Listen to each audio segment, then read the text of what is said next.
দাদা বৌদি তোমরা এখানে? হ্যাঁ। আরে বাইরে কেন, ভেতরে এসো। চলো।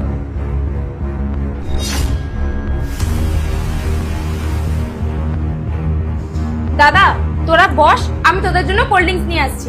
ঠিক আছে। প্রচন্ড গরম বাইরে। ফ্রিজে তো এইটুকু কোল্ড ড্রিঙ্কস আছে, এবার আমি দাদা বৌদিকে কি দেব? একটা কাজ করি, এটাই দুজনকে ভাগ করে দিই। যাই, এবার এটা দাদা আর বৌদিকে গিয়ে দিয়ে আসি। আরে বৌদির বোন কখন আসলো? বৌদির বোনকে এবার কি দেব? একটা কাজ করি, দাদাকে না আমি শুধু জলই দিই, দাদা ঠিক আমার ব্যাপারটা বুঝে যাবে।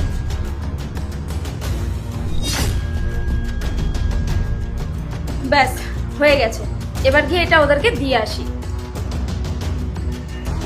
এই নে দাদা, তুই তো স্প্রাইট খেতে পছন্দ করিস, তাই তোকে স্প্রাইট দিলাম। বাহ, তুই দেখছিস সব মনে রেখেছিস। এই না বৌদি, এই না দিদি।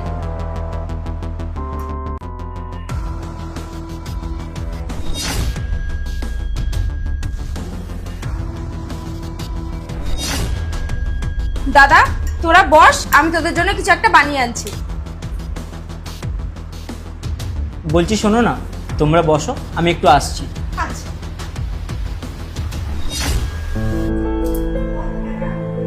রান্নাঘরেও তো কিছু নেই, এবার আমি দাদাদেরকে কি খেতে দেব? বোন, তুই আমাকে স্প্রাইটের বদলে জল কেন দিলি? দাদা তুই বৌদিদের বলিস না যে আমি তোকে স্প্রাইটের বদলে জল দিয়েছি। কিন্তু কেন? আসলে না, আমার বরের আর চাকরিটা নেই, আমাদের সংসারে খুব অভাব, আমি কি করে সংসার চালাচ্ছি সেটা একমাত্র আমিই জানি। এই যে তোরা এসেছিস, তোদেরকে যে আমি কি খেতে দেব সেটাই আমি বুঝতে পারছি না। এত কিছু হয়ে গেল, তুই আমাকে একবারও জানালি না? কি করে জানাবো, নিজেই তো দেখে করেছি, ভালো মন্দ যা হবে নিজেকেই বুঝতে হবে। ঠিক আছে, তুই চিন্তা করিস না, আমি কিছু একটা ব্যবস্থা করছি। আর শোন, আমরা এক্ষুনি চলে যাব। তোর বৌদি আর বৌদির বোনকে একটুও বুঝতে দেবো না যে তোর ঘরে রান্না করার কিছু নেই। তুই চল, আমাদের সাথে বসে একটু কথা বলবি, দেখবি তোরও ভালো লাগবে। হ্যাঁ তুই যা, আমি আসছি।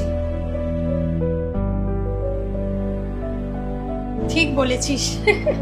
কুসুম, বলছি এখনই আমাদেরকে বেরোতে হবে। আরে কেন, মাহির সাথে তো কথাই বললাম না, এক্ষুনি বেরিয়ে যাব। আরে আমাকে বস ফোন করেছিল, বললো একটা আর্জেন্ট মিটিং আছে, আমাদের যেতে হবে। তুমি মাহির সাথে অন্য একদিন কথা বলে নেবে। ঠিক আছে, চলো তাহলে। আরে দাঁড়া দিদি, কোথায় যাচ্ছিস?